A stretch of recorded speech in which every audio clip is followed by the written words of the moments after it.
మీ ఇంట్లో కూడా ఒక ఆధ్యాత్మిక శోభ, అది చాలా అన్ని చోట్ల అనిపించదు. ఇలాగా ఒక వైబ్రేషన్ ఉందండి.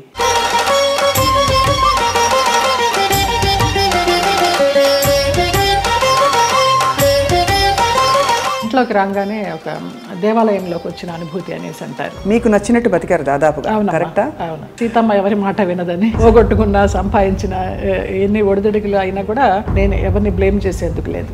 మీ రక్షణ మీరు ఎలా చేసుకున్నారు? అండ్ మగ ప్రపంచం వచ్చి మిమ్మల్ని పలకరించలేదు, ట్రై చేయలేదంటే ఎవరు నమ్మరు. కాపాడుకున్నాను అంటే కాపాడుకోలేదనే చెప్పాలి.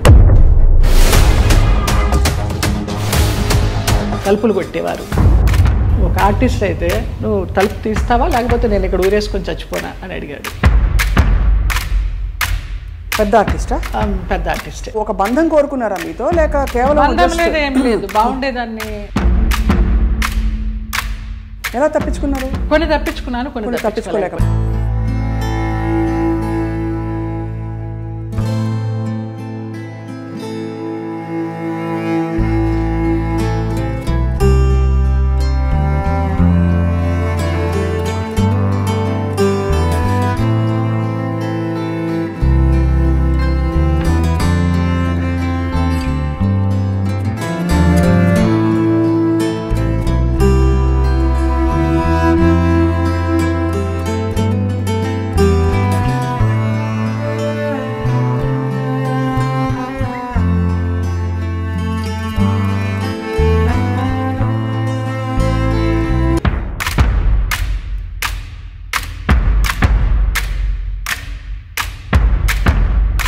వాళ్ళ ప్రవర్తన కూడా ఒక ఒక గాయం చేస్తుంది కదా మనసులో. అట్లా నేను అబద్ధం చెప్పకూడదు, ఎవరు అలాగే ప్రవర్తించలేదు. ఆ పేరు నేను అడగను, ఎందుకంటే మిమ్మల్ని ఇబ్బంది పెట్టను. వారు గనక ఇంకా ఉండుంటే గనక ఇంకా ఇబ్బంది పెట్టను. Okay, Malayalam direct. తెలుగు ఇండస్ట్రీలో బాగానే పోనీ మన ఇంటి పిల్ల అని ఏమన్నా అక్కును చేర్చుకున్నారా మిమ్మల్ని? ఇక్కడ కూడా ఇదేనా? అదే సమయంలో మీరు గాఢమైన ప్రేమలో పడ్డారు కదా. అది కూడా ఎలా పడాల్సి వచ్చిందంటే, ఏడుస్తూ పడుకుంటే అతను నన్ను చంపడానికి అంబాసిడర్ కారులో తీసుకెళ్తున్నాడు. మా ఆయన ఎవరైతే ఉన్నారో ఎక్స్ హస్బెండ్, నిలువెత్తు బాబా. ఫస్ట్ టైం నేను కాషాయ వస్త్రాల్లో అంబాసిడర్ కారు ఇలా ఆపి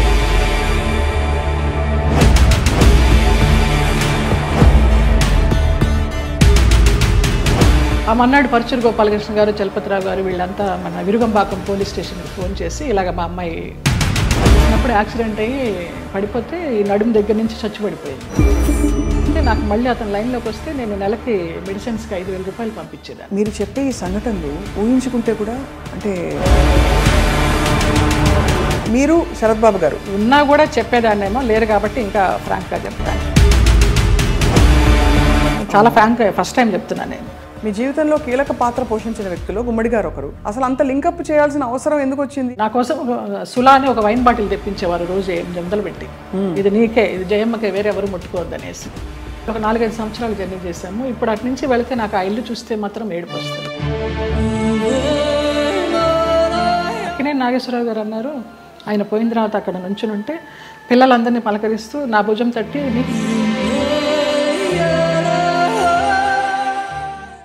అందరికీ నమస్కారం, సాదర స్వాగతం.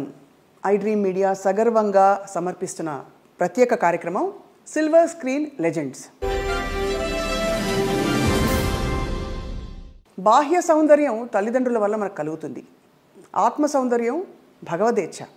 అలాగే మనసుని చాలా అందంగా ఉంచుకోవాలంటే అది ఖచ్చితంగా స్వయంకృతాపరాధం. అంటే మనసు అందంగా ఉంచాలంటే బోల్డంత సంస్కారం అవన్నీ కావాలి. మరి బాహ్య సౌందర్యంతో పాటు అంతః సౌందర్యం కలిగిన వ్యక్తుల్ని కలిసినప్పుడు చాలా చాలా ఆనందం కలుగుతుంది. అటువంటి వ్యక్తుల్లో నాకు చాలా ఇష్టమైన నటి, అసలు మనసులో ఏముందో మొహం మీద ఉట్టిపడే వ్యక్తి ఎవరు అంటే జయలలిత గారు. పేరులో చాలా పవర్ ఉంది కానీ లోపల మాత్రం సున్నితత్వం. 40 ఏళ్లుగా ఎన్నో పాత్రలు వేస్తూ బోరు కొట్టని బోరింగ్ పాప, జానాబెత్తల జానమ్మ ఇలాంటి అద్భుతమైన క్యారెక్టర్స్తో మనందరినీ రంజింపచేశారు. కానీ మనసులో ఎప్పుడు ఏ కష్టం వచ్చినా ఇలా దాచుకున్నారు. నాట్య కళాకారిణిగా, నటిగా, అసలు జీవితాన్ని శోధిస్తున్న ఒక వ్యక్తిగా వారి ప్రయాణం గురించి వాళ్ళు తెలుసుకుందాం అద్భుతమైన ఈ కార్యక్రమంలో. నమస్కారం జయలలిత గారు. నమస్కారం స్వప్న. చాలా చాలా మనసుకు తృప్తిగా ఉంది. పరిచయం ఎంత అద్భుతంగా ఉందో, చాలా బాగా చేశారు. నిజంగా మిమ్మల్ని చూసినప్పుడు అలాగే అనిపిస్తుంది. మీ కళ్ళు, మీ నవ్వు చాలా మనసులోంచి ఇలా వస్తుంది. ఎక్కడ నటన ఊరికి ఏదో నవ్వాలి కదా అని ఎప్పుడు అనిపించదండి. ఇందాక మీరు అన్నారు కదా ఈశ్వరేచ్ఛ అని, అది అంతే, అదే నమ్ముతాను. మీ ఇంట్లో కూడా ఒక ఆధ్యాత్మిక శోభ, అది చాలా అన్ని చోట్ల అనిపించదు, ఇలాగా ఒక వైబ్రేషన్ ఉందండి అంటారమ్మా చాలా మంది. ఇంటికి వచ్చిన వాళ్ళు ఇంట్లోకి రాగానే ప్రశాంతత ఉంది. బయట చూస్తే ఏంటి ఇలాంటి ఫ్లాట్లో ఉంటుంది జయలలిత అనుకుంటాము, ఇంట్లోకి రాగానే ఒక దేవాలయంలోకి వచ్చిన అనుభూతి అనేసి అంటారు, అందరు అంటారు. ఆ నిశ్శబ్దం అసలు ధ్యానంలోకి వెళ్ళిపోవాలనిపించింది రాగానే. మీరు ఆధ్యాత్మికంగా కూడా ప్రయాణించారు కదా, అంటే ఇప్పుడు ప్రయాణిస్తున్నాను కూడా, అదే ఎందుకో మనసుకి హాయినిస్తోంది. ఇంకా ఈ ఆర్భాటాలు, ఈ అలంకారాలు, అలాంటి వాటన్నిటికీ దూరం అయ్యాననే చెప్పాలి. ఇంకా కొంచెం ఉంటుందేమో, దాన్ని కూడా దూరం చేయాలి. అది జయలలిత గారు చాలా ధైర్యంగా లైఫ్ని మీరు కొనసాగించారు. మీకు నచ్చినట్టు బతికారు దాదాపుగా. కరెక్టా? అవును. నిజమా? సీతమ్మ ఎవరి మాట వినదని. సీతమ్మ ఎవరి మాట వినదు.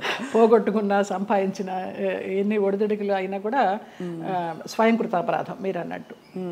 నాకు నేను ఎవరిని బ్లేమ్ చేసేందుకు లేదు. మీ అసలు పేరు జయలలితేనండి? లలిత. లలిత. మరి జయలలిత అనేది జయ తర్వాత కలిసింది కదా? కలిసిందంటే నాకు ఊహ తెలిసిన తర్వాత నేను చూసిన ఫస్ట్ మూవీ కథానాయకుడు ఎన్టీ రామారావు గారు, జయలలిత గారు. ఆ సినిమా చూసిన తర్వాత 6 సంవత్సరాలప్పుడు నాన్న అప్పుడు బడులు అనేవారు కదా, స్కూళ్ళు కదా, బడిలోకి జాయిన్ చేయడానికి వెళ్ళినప్పుడు మాస్టర్ గారు ఏంటమ్మా పేరు అన్నప్పుడు నాన్న లలిత అని చెప్పబోతుంటే నేను జయలలిత అని చెప్పేశాను. అది యాదృచ్ఛికం, తెలీదు.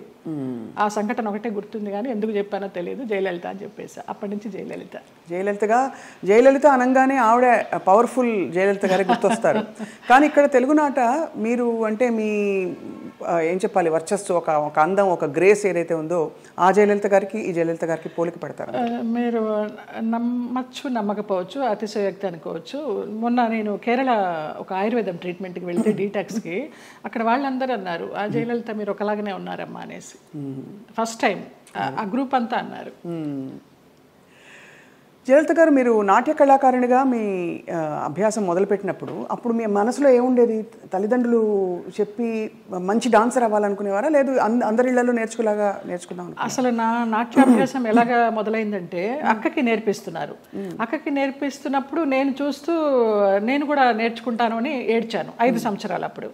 అప్పుడు అమ్మ అన్నారు ఇంకా నీకు అవగాహన లేదు, కొంచెం వయసు రావాలి, వచ్చిన తర్వాత నువ్వు నేర్చుకుందావు అంటే మా మాస్టర్ గారు అమ్మాయిలో ఉన్న జిజ్ఞాస చాలా నచ్చిందమ్మా నాకు. అంత వయసు అప్పుడు ఎవరికి కళల పట్ల ఆసక్తి ఉండదు, ఈ అమ్మాయికి ఏదో పూర్వజన్మ వాసన ఉంది, నేను నేర్పిస్తాను, మీకెందుకు, మీరు కంగారు పడకండి అని. నేను ఏడిస్తే నేర్చుకుంటానని అట్లా నేర్పించారు. ఇంకా అది నాకు నరనరాల్లో అలాగా ఉండిపోయింది. ఒక పెద్ద నాట్య కళాకారిని అవుదామని, ఒక పద్మా సుబ్రహ్మణ్యం గారిలాగా లైఫ్లో పెళ్ళి అనేది ఏమి చేసుకోకుండా అలా ఉందామని అనుకున్నాను.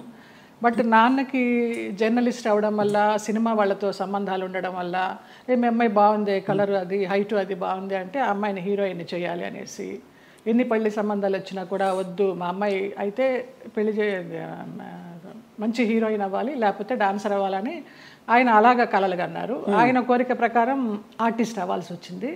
నా కోరిక అయితే మంచి డాన్సర్ అవ్వాలని. కానీ ఏ రోజు సంసారంలో సుఖపడాలి, ఇలాగా అంటే సెటిల్ అయిపోవాలి అనే ఆలోచన అనిపించలేదు? ఏదో ఒక స్పెషల్ అని, ఏదో మొత్తానికి ఏదో ఒక గోల్ పెట్టుకున్నాను, వాళ్ళలాగా అవ్వాలి వీళ్ళలాగా అవ్వాలని. ఏమీ అవ్వలేకపోయినాను, నేను నాలాగానే ఉన్నా. మీరు మీలాగా ఉంటూ అన్ని ఎక్స్ప్రెస్ చేసి ఇప్పుడు మీ చక్కగా మంచి టైంలో ఇప్పుడు మీరు అంతఃప్రయాణం అంటారు కదా, ఆ ప్రయాణం కొనసాగిస్తారు. అంతర్ముఖంగా ప్రయాణం చేస్తున్నాను. బాగా చెప్పారు. ఎంతవరకు నేర్చుకున్నా జయలలిత గారు మీరు నాట్యం? ఆల్మోస్ట్ డిప్లొమా అంతా అయిపోయిందమ్మా. డిప్లొమా అయిన తర్వాత ఏదో ఎంఏకి కట్టాలని అనుకుంటున్నప్పుడు మూవీ వచ్చింది, నాన్న వాళ్ళ ఫ్రెండ్స్ ఈ పోరాటం మార్పు కోసమని. ఇంకా ఆంధ్ర నాట్యం కూడా నేర్చుకోవాలని నటరాజ రామకృష్ణ గారి దగ్గర 1 ఇయర్ పేయింగ్ గెస్ట్గా ఉండి నేర్చుకున్నాను నేను. ఆ టైంలో నాన్న వచ్చి మా ఫ్రెండ్స్ సినిమా తీస్తున్నారు, అందులో హీరోయిన్కి డాన్సర్ అయి ఉండాలి, క్లాసికల్ డాన్సరు, నువ్వు పద నువ్వు చేయాలి అనేసి అన్నారు. ఇంకా రూమ్లోకి వెళ్ళిపోయి గడిపెట్టేసుకుని ఏడుస్తూ కూర్చున్నాను. నేను డాన్సర్ అవ్వాలనుకుంటే నన్ను సినిమాల్లోకి చేర్చడం ఏంటి, వెళ్ళనని. అప్పుడు నటరాజ రామకృష్ణ గారు, కళాకృష్ణ గారు నచ్చజెప్పి, నాన్న ఫ్రెండ్సే కదా తీస్తున్నది, వెళ్ళు, నచ్చితే చెయ్యి, కంటిన్యూ చెయ్యి, ఆఫర్లు వస్తే, లేకపోతే మళ్ళీ డాన్సర్గానే ఉండిపోదు అని నచ్చజెప్పి పంపించారు. ఇంకా వన్స్ ఆ రంగంలోకి వెళ్ళిన తర్వాత మరి నచ్చిందా మీకు సినిమా ఇండస్ట్రీ ఎక్స్పీరియన్స్? మొదట్లో నచ్చలేదనే చెప్పాలి. తర్వాత రాను రాను ఇంకా ఫ్యామిలీ అంతా నా కోసమని షిఫ్ట్ అయిపోయి వాళ్ళు ఇబ్బందులు పడుతున్నప్పుడు లేదు వీళ్ళందరి కోసమన్నా నేను ఇష్టపడి చేయాలని అలాగా కాంప్రమైజ్ అయిపోయి చేసినవే. చాలామంది నటీమణులు ఈ మధ్య కాలంలో నేను కలుస్తున్నవారు నాకు యాక్చువల్లీ అప్పుడు ఇష్టం లేదు కానీ పరిస్థితుల ప్రభావం ఆర్థిక పరిస్థితులను కూడా చెప్పారు. మీకు అటువంటి ఇబ్బందులు వచ్చాయి? ఆర్థిక పరిస్థితుల వల్లనే కదా మరి. మేము చాలా మిడిల్ క్లాస్, మరి లోయర్ మిడిల్ క్లాస్ అని చెప్పలేము, అప్పర్ మిడిల్ క్లాస్ అని చెప్పలేము, వయా మీడియా మిడిల్ క్లాస్. నాన్న ఒక ప్రొడ్యూసర్ని నమ్మి మీ అమ్మాయికి హీరోయిన్ ఛాన్స్ ఇస్తామంటే మెడ్రాస్ షిఫ్ట్ అయిపోయారు. షిఫ్ట్ అయిపోయిన తర్వాత ఆ ఛాన్స్ నాకు కొన్ని కారణాల వల్ల రాలేదు. అయ్యో. రానప్పుడు ఇంకేం చేయాలి, ఇంతమందితో వచ్చిన క్యారెక్టర్స్ చేసుకుంటూ పోదామని ఒక గైడెన్స్ లేకుండా, ఒక గాడ్ ఫాదర్ అనేవారు లేకుండా ఏ క్యారెక్టర్ వస్తే ఆ క్యారెక్టర్ చేశా. ఫ్యామిలీ గెట్ ఆన్ అవ్వాలి ఫస్ట్. కానీ నిజానికి మీరు కథానాయికగానే మొదలు పెట్టారు కదా? అవును, ఈ పోరాట మార్పు కోసం కథానాయిక. అవును, బట్ ఆ తర్వాత మీరు అనేది హీరోయిన్ క్యారెక్టర్స్ రాలేదు, ఏమీ రాలేదు. ఆ సినిమా ఏదైతే వస్తుందనుకున్నానో అది పోయింది. ఆ సినిమా టైంలో ఈ పోరాట మార్పు కోసం సినిమా టైంలో సాంగ్స్ కోసం విజయ గార్డెన్స్కి వెళ్ళినప్పుడు ఆ ప్రొడ్యూసర్స్ చూడడము, హీరోయిన్ ఛాన్స్ ఇస్తామనడము, మెయిన్ క్యారెక్టర్ వాళ్ళు ఇవ్వకపోవడం, మెడ్రాస్ షిఫ్ట్ చేసి. అదే టైంలో నానా మలయాళం మ్యాగజైన్ వాళ్ళు నన్ను చూసి బాగుంది అమ్మాయి మలయాళానికి హీరోయిన్గా పనికి వస్తుంది అనేసి వాళ్ళు నానా మ్యాగజైన్లో ఇంటర్వ్యూ తీసుకోవడము, అలాగా మలయాళం మూవీస్కి వెళ్ళడం జరిగిందనమాట. మలయాళం మూవీస్లో మరి చేస్తూ అంత మంచి ఇండస్ట్రీ కదా మలయాళం ఇండస్ట్రీ, మరి అక్కడ మీకు ఎక్కువ నిలదొక్కుని ఇప్పుడు ఎలా అయితే సూపర్ స్టార్స్ మనకు ఉంటారు అలాంటి అవకాశాలు రాక, లేకపోతే మీరు ఏదొచ్చినా పర్లేదు అని ఒక?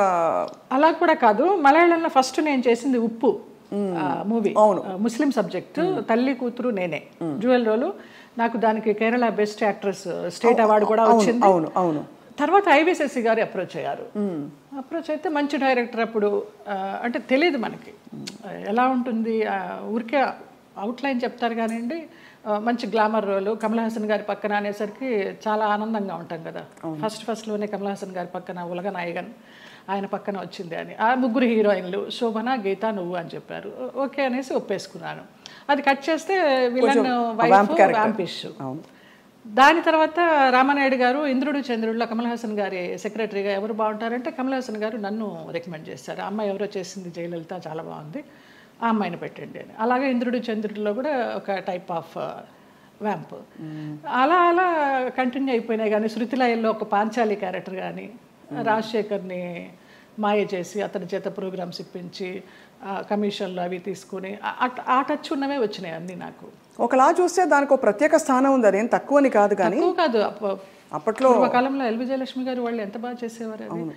కానీ అది స్వర్ణయుగం, దానికి తగ్గట్టుగా వాళ్ళు అంత ఎలివేట్ అయ్యారు.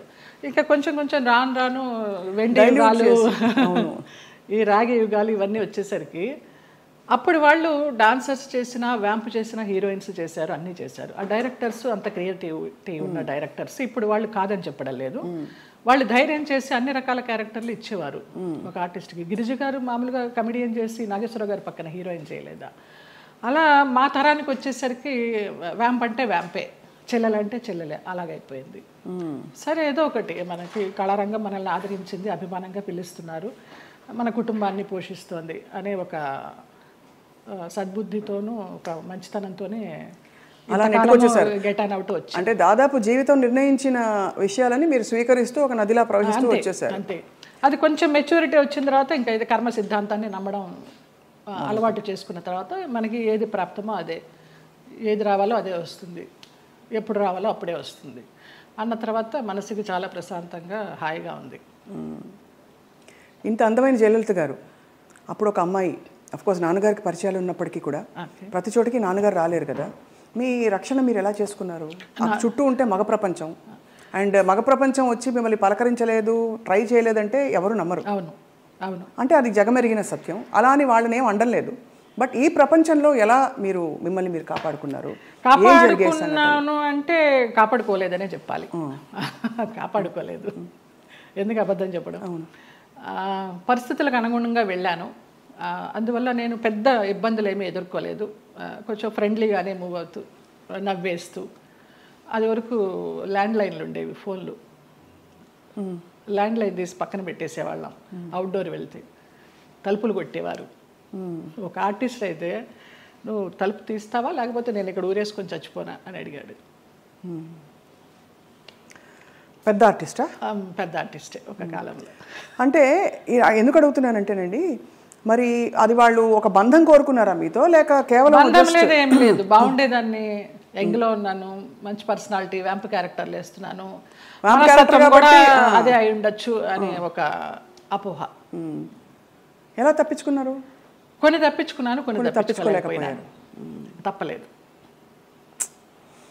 అంటే మీరు నిర్ణయం తీసుకుని ఎవరైనా ఒక నిర్ణయం తీసుకుని ఇలా ఉండాలని ఉంటే అది వాళ్ళ ఇష్టం. అది కానీ అయిష్టంగా బలవంతంగా గనక ఏ పరిస్థితిలోకి వెళ్ళినా కూడా అది బడి కావచ్చు, ఇంకోటి కావచ్చు, ఇటువంటి ఒక చాలా కష్టం కదండి.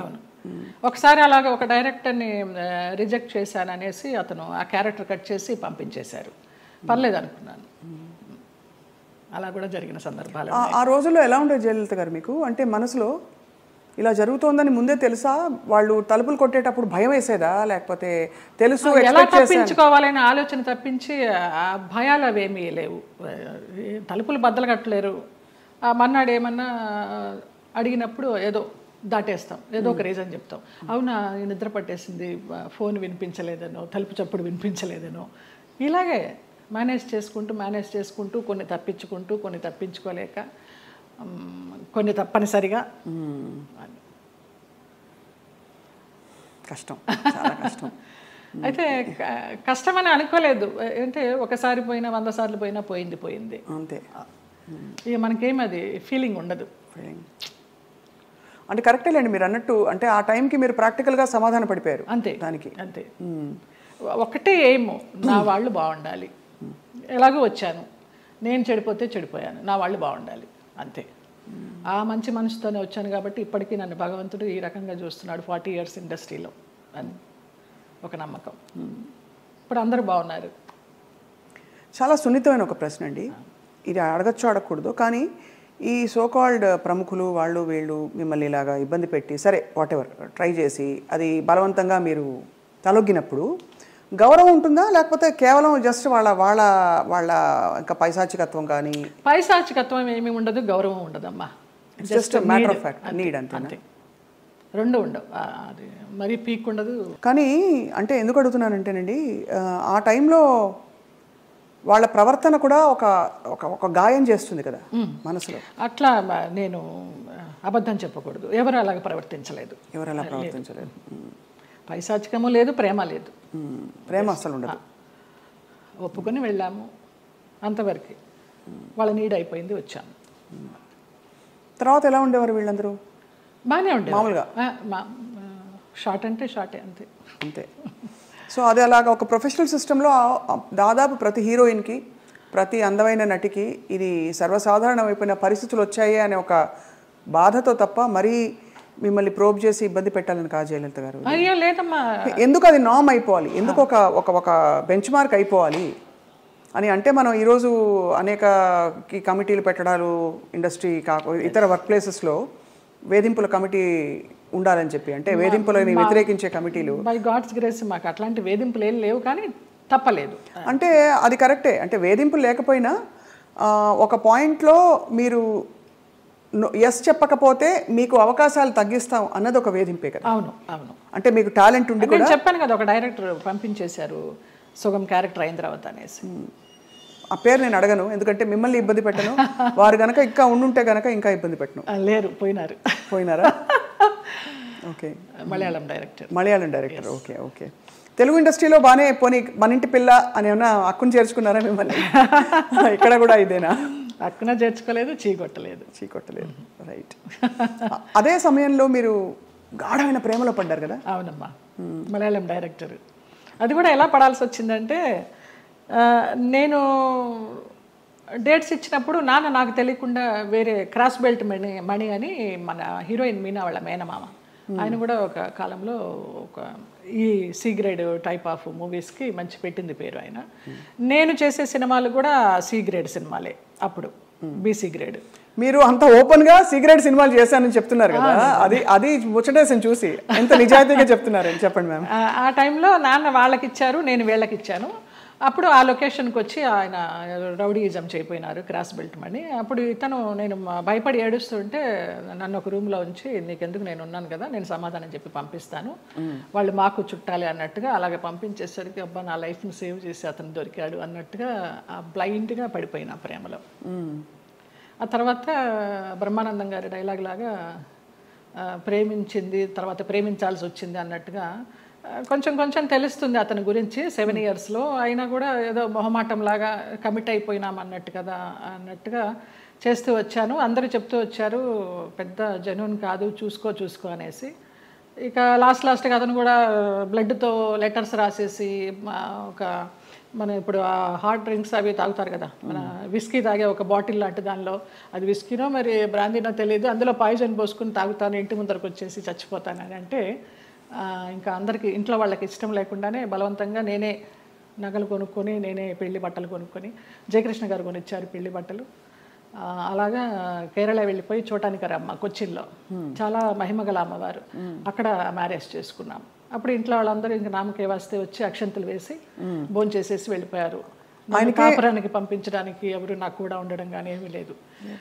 నా అంతటి నేనే చేసుకుని నా అంతటి నేనే వెళ్ళి నా అంతటి నేనే వచ్చా బ్యాక్ టు పెవిలియన్. ఆ టైంలో జయలలిత గారు ఆయనకి మళ్ళీ అంటే ఆయనకి మొదటి పెళ్ళే కదా, ఆయనకి ఇద్దరికి అంటే మీకు కాలేదు, వివాహం కాలేదు, బట్ ఆయనకు కూడా ఏమి. అవును. బట్ ఏ ఇబ్బందులు వచ్చాయి మీ ఇద్దరు మధ్య? డబ్బు, వాళ్ళకి అప్పులు ఎక్కువైపోయినాయి, చాలా విపరీతమైన లావిష్నెస్ వాళ్ళకి. నేను మంచి 3 shift చేస్తూ ఉన్నాను ఆ టైంలో. నా నగలన్నీ అమ్మేసుకున్నారో తాకట్టు పెట్టుకున్నారో తెలియదు. సినిమాలకు వచ్చిన డబ్బంతా కూడా వాళ్ళే తీసుకునేవాళ్ళు, అమ్మ నాన్నకి ఇవ్వద్దనేవారు. అమ్మ నాన్న భయపడి పవర్ ఆఫ్ అటర్నిటీ రాయించుకొని నీకు బిడ్డలు పుట్టిన తర్వాత నేను నీ ఆస్తి నీకు ఇస్తామంటే, ఆ పవర్ ఆఫ్ అటర్నిటీ ఎక్కడికి వెళ్ళి సైన్ చేసావు, అది క్యాన్సిల్ చెయ్యి, బిడ్డను కానీ అంటే అతనికి తెలియకుండా నేను లేడీ డాక్టర్ దగ్గరికి వెళ్ళి నాకు బిడ్డలు వద్దు, ఒక 6 months నేను కొంచెం జాగ్రత్తగా ఉండాలనుకుంటున్నానని అతనికి తెలియకుండా నేను లేడీ డాక్టర్ దగ్గరికి వెళ్ళి ఆ పిల్స్ తీసుకొని వేసుకుంటూ ఆ బిడ్డలు రాకుండా జాగ్రత్త పడ్డా. ఇక తర్వాత 3 monthsకి గొడవలు, 6 months నుంచి కొట్టుళ్ళు, యాసిడ్లు పోస్తాను అనడాలు, గదిలో బంధించడాలు, ఇవన్నీ అయిన తర్వాత ఏడుస్తూ పడుకుని ఉంటే అతను నన్ను చంపడానికి అంబాసిడర్ కార్లో తీసుకెళ్తున్నాడు.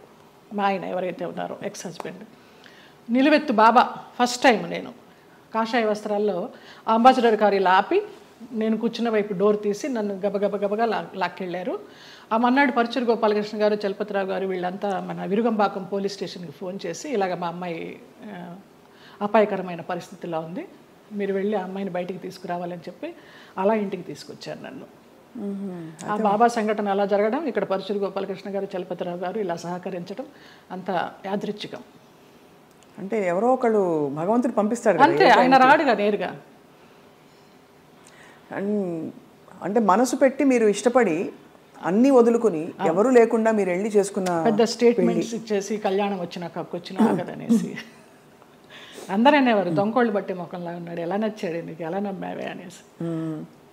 అంటే మీకు ఆ టైంలో మీరు గాయపడిన మీకు అదే ఆయనే రక్షణ ఇచ్చాడు. ఎందుకంటే అంత ముందందరూ వచ్చిన వాళ్ళందరూ మీతో మిస్బిహేవ్ చేసిన వాళ్ళు, మీకు ఇబ్బంది పెట్టి మిమ్మల్ని ఏదో ఒకటి రాబట్టారు. సో ఇతను ఏదో ఇస్తారనుకుని మీరు తప్పలేదండి. అంటే నమ్మకపోతే జీవితం ఎందుకండి? ఇంపార్టెంట్ విషయం, మీరు నమ్మి దెబ్బ తగిలినా కూడా ఆ గాయం ఎక్కువ ఇది కాకుండా భగవంతుడు వచ్చి మిమ్మల్ని కాపాడు. నిజంగా తర్వాత అతను రమ్యకృష్ణతో నీలాంబరి సినిమా చేశాడు కన్నడలో. ఇంకేదో మూవీ చేస్తున్నప్పుడు యాక్సిడెంట్ అయ్యి పడిపోతే ఈ నడుము దగ్గర నుంచి చచ్చుబడిపోతే నాకు మళ్ళీ అతను లైన్లోకి వస్తే నేను నెలకి మెడిసిన్స్కి 5,000 రూపాయలు పంపించేదాన్ని అతనికి. జాలి అవసరమా ఏమో తెలీదు, ఇంకా రుణానుబంధం ఉందనుకుంటా అనేసి. చాలా సంవత్సరాలకి అది. ఒక పాప పుట్టింది అతనికి వేరే పెళ్లి చేసుకుని. ఆ పాపకి ఇప్పుడు లేదు, నేను చాలా ఒక 4-5 years అయిపోయింది టచ్ లేకుండా. 13 సంవత్సరాలు ఎప్పుడో దాని పుట్టినరోజు అని అది ఇది అంటే ఇక్కడి నుంచి ఏమైనా పంపించేదాన్ని. ఆ పిల్ల అడిగేదంటే ఎవరు పంపించారు నాన్న అని. బాబా పంపించారమ్మా అనేవాడంట. బాబాగారు భక్తులా మీరు మొదటి నుంచి?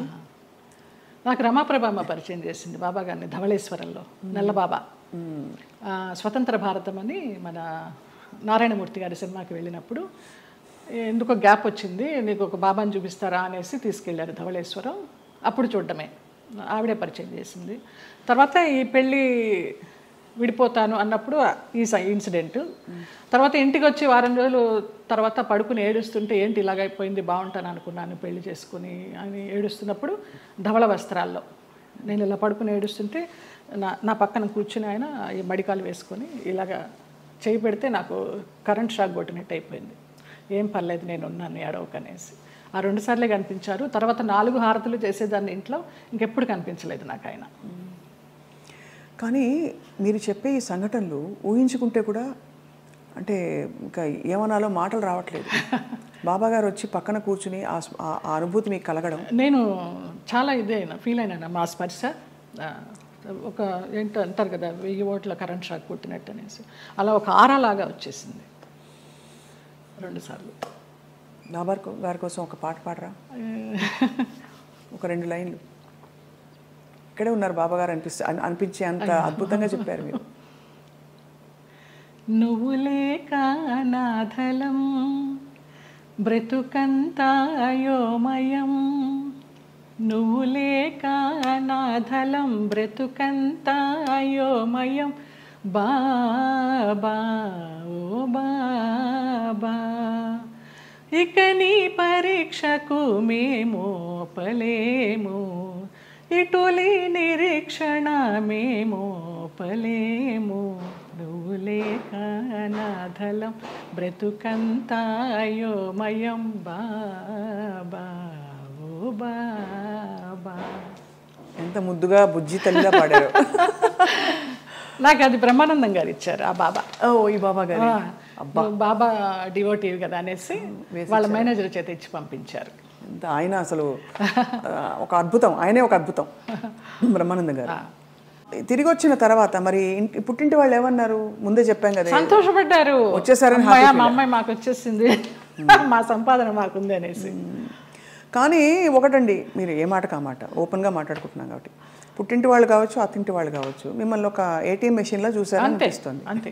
దానికోసం మీరు నలిగిపోయి, మీరు లోపల ఇదైపోయి వెళ్ళి, అప్పుడు నలగడాలు కూడా మనకి తెలియదు, అంత జ్ఞానం కూడా లేదు కాబట్టి మీకు సంతోషం. అంటే ఇగ్నోరెన్స్ ఇస్ బ్లిస్ అంటారు ఇంగ్లీష్లో. అదే ఏమో, అది నేను తెలుగు మీడియం, ఇంగ్లీష్ కూడా పెద్దగా రాదు, బిఏ తెలుగు మీడియం.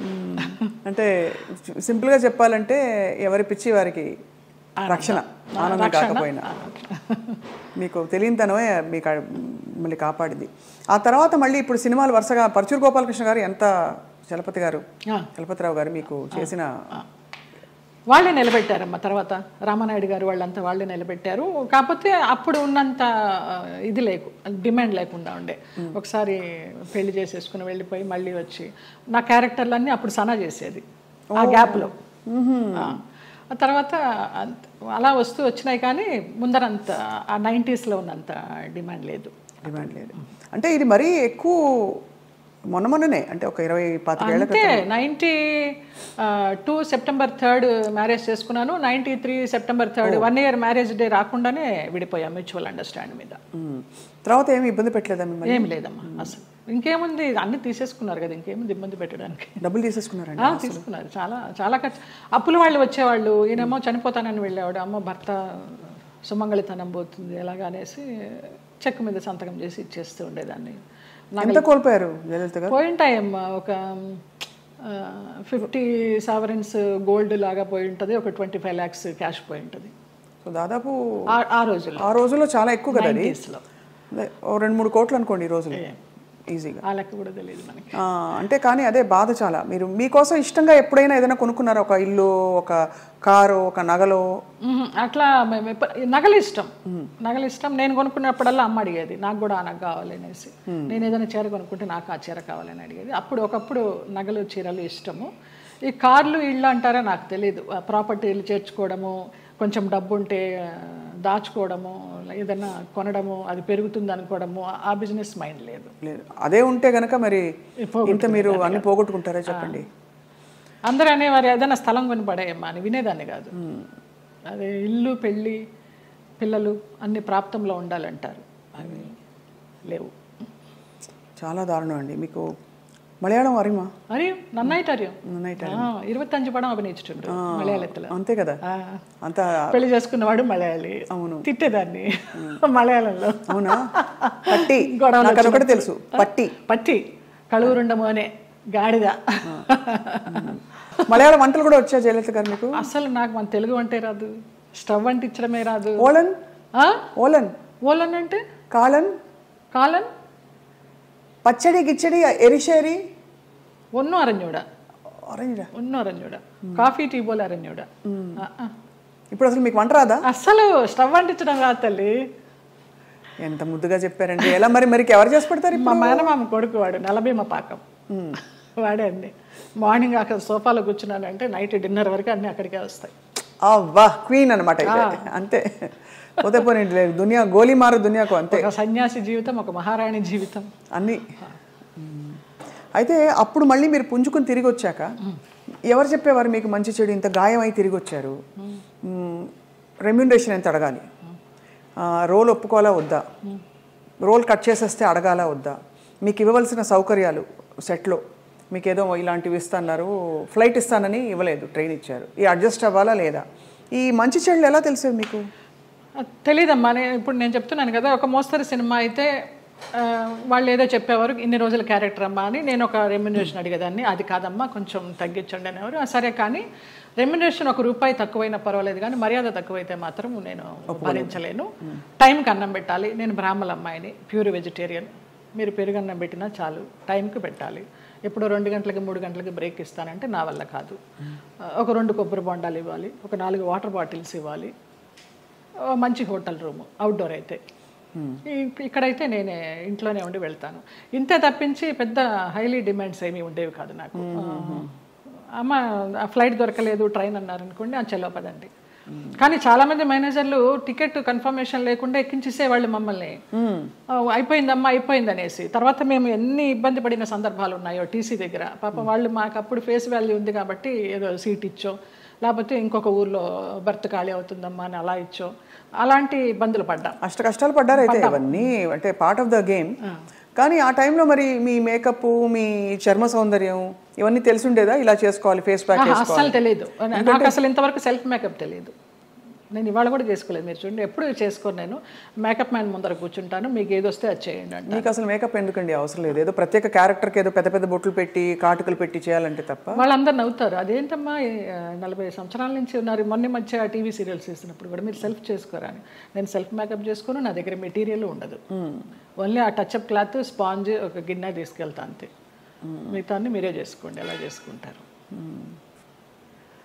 మరి ఆ టైంలోనే కదా మీకు వచ్చిన బోర్ కొట్టని, బోరింగ్ పాప, ఇవన్నీ ఎప్పుడు వచ్చాయి? ఏ టైంలో వచ్చాయి? లారీ డ్రైవర్ బాలయ్య బాబుతో చేసినప్పుడు జస్ట్ ఒక సీన్, ఒక సాంగ్, ఒక ఇమాజినేషన్ సాంగ్, డ్రీమ్ సాంగ్, దాంతో బోరింగ్ పాప అని వచ్చేసింది. జనాల్లోకి బాగా వెళ్ళిపోయింది ఆ క్యారెక్టర్. అవును, చిన్న క్యారెక్టర్ అయినా కూడా. అలాగే ఏప్రిల్ 1 విడుదల భాగ్యం క్యారెక్టర్ కూడా అలాగే వెళ్ళింది. వంశీ గారి సినిమాలు అసలు రేంజ్. అవును. ఏ డైరెక్టర్తో మీరు వర్క్ చేసినప్పుడు మీకు హాయిగా అనిపించేది, అంటే ఇది కదా నాకు ఇష్టమైన వాతావరణం అని? చాలా మోస్ట్లీ ఈవీవి సత్యనారాయణ గారు అలాగే ఉండేదమ్మా, జంజాల గారు అలాగే ఉండేవారు, వంశీ గారు అలాగే ఉండేవారు, మోహన్ గాంధీ గారు అలాగే ఉండేవారు, కోదండరామరెడ్డి గారు అలాగే ఉండేవారు. చాలా ప్లెజెంట్గా. మన శరత్ గారు వంశోద్ధారకుడు, వంశానికి ఒకడు, అవన్నీ చేసి సాయంత్రం 6 అయిందంటే నేను, వైవిజయ, అన్నపూర్ణమ్మ, శ్రీలక్ష్మి, మేమంతా ఒక బ్యాచ్ ఉండేవాళ్ళం సినిమాల్లో. ఒక టైంలో అందరం ఉండేవాళ్ళం, అన్ని క్యారెక్టర్స్ ఉండేవి. ప్యాకప్ ఎప్పుడు అంటే ఆ శరత్ గారు విసుకొని దుబ్బేయండి అనేవారు. రేపు చేసుకుంటాలి, మీ క్లోజులు వెళ్ళిపోండి అనేసి. అలాగా రాఘవేంద్రరావు గారి దగ్గర, అందరి దగ్గర ఒక్కొక్క డైరెక్టర్ ఒక్కొక్క గురువు అంతే. ఎవరి దగ్గర ఏం నేర్చుకోవాలి, ఒక డిసిప్లినా, ఒక సిస్టమేటిక్గా, ఒక యాక్టింగ్గా. బాపు గారిని సార్ ఎలా చేయమంటారు, మీరు చేయండి అమ్మా, నాకు కనుక అది సరిపోలేదు అనుకుంటే నేను చెప్తాను, నేను ఇంప్రూవ్ చేస్తాను, లేకపోతే మీరు చేసిందే చాలు నాకు అంటారు. మహానుభావుడు చెప్పారండి. విశ్వనాథ్ గారు అయితే అన్నీ చేసి చూపిస్తారు. విశ్వనాథ్ గారితో చేసిన సినిమాలు నేను శృతిలయలు, అవునవును, స్వయం కృషి లాస్ట్లో చిరంజీవి గారికి చరణ్ రాజ్కి ఫైట్ అప్పుడు స్వయం కృషిలో మంచి వెన్నెల ఇప్పుడు మగువ మనకు పంచబాణుని కేళి బాగుగా గూడుండ మగువా మగువా ఆ సాంగ్. బట్ మంచి సాంగ్. శేషు మాస్టర్ గారు కొరియోగ్రాఫరు. చిరంజీవి గారు ఫైట్ చూస్తారు కానీ జయలలిత సాంగ్ ఎవరు చూస్తారు అక్కడ? అలాగా ఆ క్లాసికల్ సాంగ్ అలాగ అయిపోయిందనమాట. స్వరాభిషేకం శ్రీకాంత్ గారు ఆయన అన్నదమ్ములుగా చేసింది, అది చేశాను ఏవిఎస్ గారి భార్యగా. మంచి క్యారెక్టర్స్ పడ్డాయి యాక్చువల్లీ, గుర్తుండిపోయే క్యారెక్టర్స్. జంజాల గారిది చంటబ్బాయి, విచిత్ర ప్రేమ, పెళ్లి గోల, ఓహనా పెళ్ళంట. కానీ ఆ వ్యాంప్ క్యారెక్టర్ డాన్సులు కానీ వచ్చినప్పుడు మీకు ఇష్టం లేని బట్టలు వేసుకున్నారు ఎప్పుడు?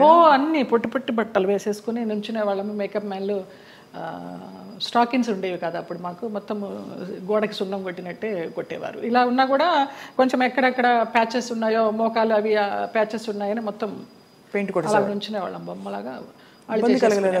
ఏం కలిగేది కాదు, అలవాటైపోయింది. నేను ఆ డ్రెస్ వేసుకొని కూర్చున్నా కూడా మా అసిస్టెంట్ తీసుకొచ్చి టవల్ కప్పేవాడు. వచ్చి తీసిపారే, ఇది కప్పుకున్న దగ్గర నుంచి వాళ్ళకి ఆత్రం ఏముంది లోపల అని. ఇది మూసినంత వరకే కదా ఆత్రం, ఇది తెరుచుకుంటే ఏముంది తీసి పడేసేదాన్ని. మళ్ళీ షార్ట్కి తీయాలి, అప్పుడు విచిత్రంగా చూస్తూ ఉంటారు.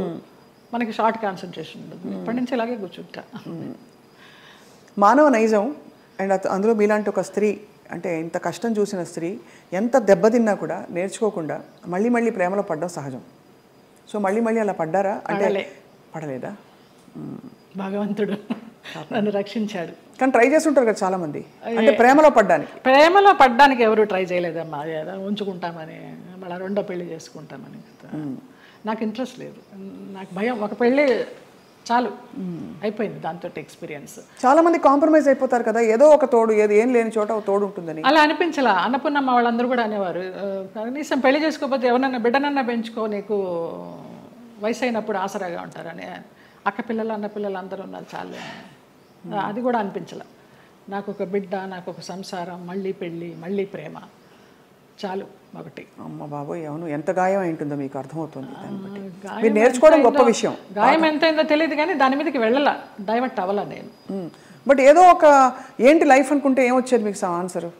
ఇప్పుడు ఫర్ ఎగ్జాంపుల్ పొద్దున్న లేస్తే మేకప్ వేసుకుని సెట్లో ఉండి వాళ్ళకి కావాల్సినట్టు రోజంతా ఉన్నప్పుడు మనకు కావాల్సినట్టు మనం ఉండే టైం ఉండాలని అందరికీ అనిపిస్తుంది. అలా ఉంటుంది కదా, ఏదో ఒక మంచి ఫ్రెండ్స్ ఉన్నారా మీకు? అట్లా కూడా ఎవరు లేరు. ఇప్పుడు రాగిణి, రక్ష, లతాశ్రీ వాళ్ళందరూ సోకాళ్ళు వాళ్ళందరూ ఎప్పుడైనా మీ మధ్య ఎప్పుడు ఈర్ష్యలు, కాంపిటీషన్లు ఏమీ లేవా? ఎప్పుడు లేదు, ఎప్పుడు లేదు. ఈ చీర నువ్వు తీసుకో, నువ్వు కట్టుకో, ఎలాంటి ఫ్రెండ్స్? ఎన్నో అలాంటివి ఎన్నో. నేను రాగిణికి ఎన్ని ఇస్తాను చీరల నగలు. పాప పాడైపోయినవి కూడా అది మళ్ళీ రిపేర్ చేసుకుని, అక్క నువ్వు ఇచ్చింది చూడు ఎంత బాగుందో, కట్టుకున్నాను అంటుంది. అలాంటిదే తప్పించి నువ్వు కట్టుకుని ఇప్పేసిన చీర నాకు ఇస్తావేంటి, అలాంటివి ఏం లేదు. ముందర అడుగుతుంది, అక్కలకి ఆ వదిలినకి చీరలు తీస్తున్నాను అంటే అక్క నన్ను గుర్తుపెట్టుకో, నాకు కూడా ఇవ్వంటుంది. అలా చాలామందికి ఇచ్చిన సందర్భాలు ఉన్నాయి.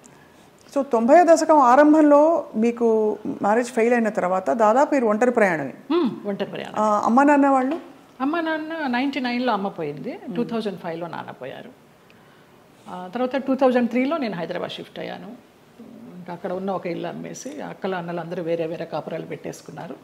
ఆ డబ్బుతో ఇక్కడికి వచ్చి నేను మధురానగర్లో చలపతిరావు గారు చెప్పి ఆయన ఉండే ఫ్లాట్స్లోనే పైన పెంట్ హౌస్ కొనుక్కున్నాను. ఓరిని బ్రహ్మ బంగారంగాను, ఏవిఎస్ గారి సినిమా షూటింగ్ అప్పుడు. నీకు ఆఫర్స్ ఉంటాయో లేవో తర్వాత విషయము, ఆత్మీయులందరూ ఇక్కడ ఉన్నాం కదా వచ్చేసే అన్నారు. అలాగే వచ్చేసాను. మూవీ ఆఫర్స్ కోసం రాలేదు నేను, వచ్చాను చిన్న చిత్తగా చేస్తూ వచ్చాను. 2007లో చిట్టిబాబు గారు, మన రాజబాబు గారు తమ్ముడు, వాళ్ళు ల్యాండ్ ఓనర్స్, ఈ ల్యాండ్ ఓనర్స్ ఇక్కడ కడుతున్నారు, బాగుంది చూడు అనేసి అంటే వచ్చాను, నచ్చింది, వాస్తు అది బాగుంది, కొనేసుకున్నాను. ఇంకా 2007 నుంచి ఇక్కడే. చాలా అద్భుతంగా మెయింటైన్ చేస్తున్నారు మీరు. అంటే ఎక్కడ కూడా ఇది పాత అపార్ట్మెంట్ కొత్త అపార్ట్మెంట్ లాగే అనిపిస్తుంది, మోడల్ అండ్ అలాగే ఇంటీరియర్స్ చేయించడం. ఇంటీరియర్స్ అంతా మీ టేస్టేనా? అబ్బాయి నాకు అసలు టేస్ట్ అనేదే లేదు. అయ్యో, అంత గుడ్డెద్దు చేయలో పడ్డట్టేనమ్మా. ఏదో చేసుకుంటాము, అందరూ వచ్చి బాగుంది అంటారు. దానికోసం టైం వెచ్చించి ఇది చేస్తే ఎలా ఉంటుంది, ఇది చేస్తే ఎలా ఉంటుంది, ఆ థాట్ లేదు, ఆ ఓపిక లేదు. సో అలా మరి జీవితం అలా నడుస్తూ మీరు వచ్చారు. మధ్యలో మీరు శరత్ బాబు గారు ఒక అది మనసు బంధం అని చెప్పచ్చా? మనసు బంధమే. నేను బాగా అనుకున్నాను, ఆయన కొంచెం అనుకుని వదిలేశారు. ఇప్పుడు ఆయన ఉన్నా కూడా చెప్పేదాన్నేమో, లేరు కాబట్టి ఇంకా ఫ్రాంక్గా చెప్తాను. ఆయనతోనే యాత్రలన్నీ చేశాను. మహానుభావుడు, దేవుడు నాకు ఒక గైడ్ని పంపించాడు అనుకున్నాను, లేకపోతే నేను అన్ని యాత్రలు చేసేదాన్ని. చాలా చాలా మంచి వ్యక్తి, అందులో ఏమీ సందేహం లేదు. ఒకరి రూపాయి తినరు, ఒకరికి పెట్టరు. ఆయన ఫ్యామిలీ వరకు ఆయన చూసుకుంటారు కానివ్వండి, అది లేదు, ఆ గుణం లేదు. ఆ టైంలో మిమ్మల్ని వివాహం చేసుకునే టైంలో కొంతమంది ఇండస్ట్రీ ప్రముఖులే ఆపారు ఆయన్ని, లేకపోతే మీ తెలుసు పెళ్ళయి సెటిల్ అయ్యేవారు కూడా అన్నారు అంట. నిజం. చాలా ఆలోచనలు చేశాము. ఒక బిడ్డను కూడా కందామని ఆలోచన చేశాము. దానికి అన్ని ప్లానింగ్స్ వేసుకున్నాము. తర్వాత ఆయన ఆలోచిస్తూ ఉంటారు, సంవత్సరాల తరబడి ఆలోచిస్తూ ఉంటారు. ఒక విషయం చెప్తే ఒక 100 రకాలుగా ఆలోచించి, లలిత ఇలా వద్దేమో, అలా వద్దేమో, మనం ఎవరినన్నా కానీ వాళ్ళు మన ఇద్దరం పోయామనుకో అమ్మాయిని ఆస్తి కోసం ఏమన్నా చేస్తారేమో, ఇలాగంతా కూడా చెప్పేవారు. నేను చాలా ఫ్రాంక్గా ఫస్ట్ టైం చెప్తున్నాను. నేను వాళ్ళ ఫ్యామిలీ మెంబర్స్ నేనేమి లెక్క చేసేది లేదు. వాళ్ళ ఫ్యామిలీ మెంబర్స్లో ఒక తమ్ముడు నాతో చాలా క్లోజ్గా ఉంటాడు, ఒక తమ్ముడు ఫ్యామిలీ. ఇప్పుడు కూడా వారి అబ్బాయి మీతో టచ్లో ఉన్నారు ఉన్నాడు అని అంటారు. అంటే పిల్లలాగానే ఎక్కడ మిమ్మల్ని ఒక శత్రువుగా చూడలేదు కుటుంబానికి? లేదు లేదు. కుటుంబానికంటే వారి కుటుంబానికి, వారి కుటుంబంలో ఎవరికి నేను పెద్ద తెలీదు. మా మధ్య ఏం జరిగిందని కూడా ఎవరికి తెలియదు. ఈ తమ్ముడు గారి ఫ్యామిలీకి తప్పించి వాళ్ళకు కూడా అంతంతే పైపైనే. నాకు ఆయనకి పరిచయం ఉందనే తప్పించి కొంచెం డీప్గా వెళ్ళామనేది తెలియదు. మీరు రమాప్రభ గారితో చాలా క్లోజ్ కదా ఒక టైంలో. రమాప్రభ గారు శరత్బాబు గారిని చాలా విమర్శించేవారు, చాలా ఇంటర్వ్యూలో బహిరంగంగా తిట్టారు. ఎందుకు మీ దృష్టిలో ఎందుకు ఇంత మంచి వ్యక్తి అని మీరు చెప్తున్నారు? మీ మనసుతో చూస్తే అవును కదా, కరెక్ట్ అనిపిస్తుంది. ఎందుకంటే మీరు ఎవరిని అసలు మిమ్మల్ని హాని చేసిన వాళ్ళనే మీరు జడ్జి చేయని వ్యక్తి. అలాంటిది అసలు అంటే మనం ఒకవైపునే విని చెప్పలేము కదా, మరి జడ్జ్ చేయలేము కదా. మరి అప్పుడు వాళ్ళిద్దరు కలిసి ఉన్న పరిస్థితుల్లో ఏం జరిగిందో అది నేను కూడా చెప్పలేను. కానీ నా వరకు ఆయన చాలా మంచి వ్యక్తి, చాలా మంచి వ్యక్తి. ఏ విషయంలో మీకు నమ్మకం కలిగింది? ఫర్ ఎగ్జాంపుల్, అంటే మీరు చూసిన అనుభవాల్ని బట్టి మనని ఇతను హింసించడు, మన డబ్బులు తీసుకోడు, లేదు వేరే విధంగా వేధించడు, కంట్రోల్ చేయడు, ఇలా రకరకాల కేటగిరీల్లో మనం తిన్న దెబ్బల్ని బట్టి ఆ విషయంలో మనకు నమ్మకం కలుగుతుంది. ఏ విషయంలో మీకు ఒక భరోసా కలిగింది ఆయన? నాకు తెలియదు. నా అంతటి నేనే మామూలుగా బావా బావా అని పిలిచేదాన్ని, వెళ్ళేదాన్ని. రమాప్రభ గారి కోసం అక్కకి ఏమన్నా చేయండి బావా అనేదాన్ని. అక్కకి చాలా చేశానమ్మా, ఇంకా నేను చేయాల్సింది ఏమీ లేదు అనేసి అనేవారు. అలాగా నేను ఈ గుళ్ళు వెళ్తాను, ఆ గుళ్ళు వెళ్తాను, ఈ పురాణాలు చదువుతానంటే ఆయన దగ్గర కూర్చుంటే గంటలు గంటలు అలాగా టైం పాస్ అయిపోయేది. అప్పుడు నేను ఒక ఆడదాన్ని అనే అభ్యంతరం లేకపోతే మీ వెంట తీసుకెళ్ళడానికి, మీరు యాత్రలకు వెళ్ళినప్పుడు నాకు చెప్పండి బావా, నేను వస్తాను అనేదాన్ని. అలాగా మా యాత్ర సాగిందనమాట. అట్లా ఇంకా ఆయన లలిత లలిత అని పిలవడము, క్లోజ్ అయినామని చెప్పాలి. దాదాపు మీకు అంటే గృహస్థాశ్రమం లేకపోయినా వానప్రస్థాశ్రమం లాంటిది తొందరగా ఫాస్ట్ ఫార్వర్డ్ మోడ్లో కర్మలు అయిపోతాయి చూడండి. ఇప్పుడు మనం అనుభవించడానికి వచ్చిన కర్మలు అయిపోవాలంటారు కదా, అలా మీకు ఏదో రాసి పెట్టినట్టు మీరు దాన్ని అటాచ్ అయ్యారు, మళ్ళీ డిటాచ్ అయిపోయారు. అవును. ఆయన ఒక విషయంలో బాధపడుతున్నప్పుడు చిట్టిబాబు గారు వాళ్ళే చెప్పారు, పోనీలే నీకు భగవంతుడు ఆయన్ని గైడ్ కింద పంపించాడు నువ్వు యాత్రలు చేయడానికి. ఆయన పోయినప్పుడు బాధపడితే మంచి వ్యక్తి వెళ్ళిపోయారు అనేసి అన్నారు. ఇంకా అప్పటితో ఆ ఆలోచన కూడా లేదు. ఇంకా వెళ్ళాను, హాస్పిటల్కి వెళ్ళేదాన్ని, చూసేదాన్ని, అసలు మన సృహలోనే లేరు. లాస్ట్ ఇయర్ February 14th నాడు, వ్యాలంటైన్స్ డే నాడు హాస్పిటలైజ్డ్ అయిన మనిషి May 21st నాడు పోయినారు. చూడలేకపోయారు కదా?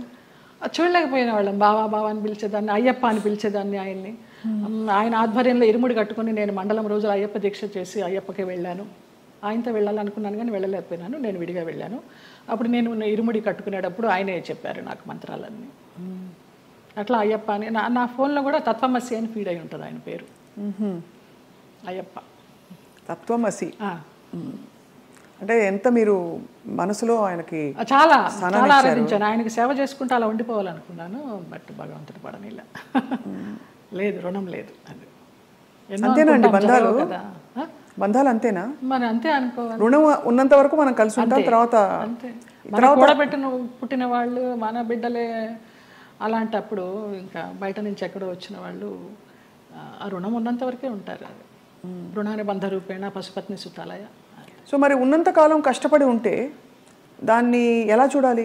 రుణం ఉంది కాబట్టి నాకు కష్టాలు పెట్టాడు, కష్టాలు పడదాం అనుకోవాలా? లేకపోతే అంతే, పడాలి. కష్టాలని భరించే శక్తిని ఇవ్వమని కోరుకుంటా నేను. నువ్వు కష్టాలను ఇచ్చావు, భరించే శక్తి నువ్వు, అదే కోరుకుంటా ఎప్పుడు.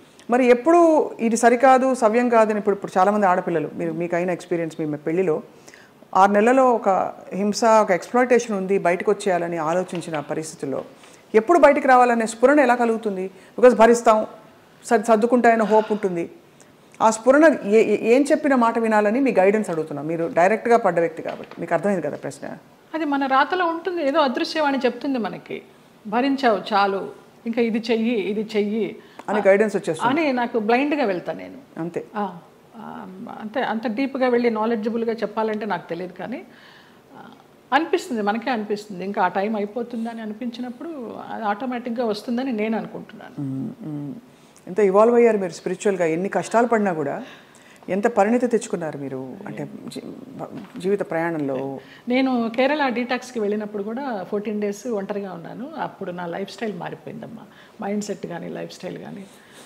ఎంత భయస్థురాల్లో నేను, చిన్న విషయానికి భయపడిపోతే, ఎక్కడన్నా నొప్పి వస్తే, ఇక్కడ నొప్పి వస్తే బ్రెస్ట్ క్యాన్సర్ ఏమో, ఇక్కడ నొప్పి వస్తే అపెండిసైటిస్ ఏమో అని అస్సలు లేదు. ముక్తినాథ్ నడిచి దిగాను -degreesలో మొన్న. అవునా?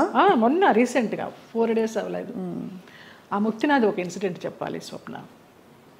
ఒక ఆవిడ కటక్ నుంచి వచ్చారు, జ్యోత్స్నారావు అనేసి, ఒరిస్సా ఆవిడ కాదులే, ఒరిస్సాలో జాబ్ చేసేవారు, కాకినాడ ఆవిడ, బ్రాహ్మణ ఆవిడ.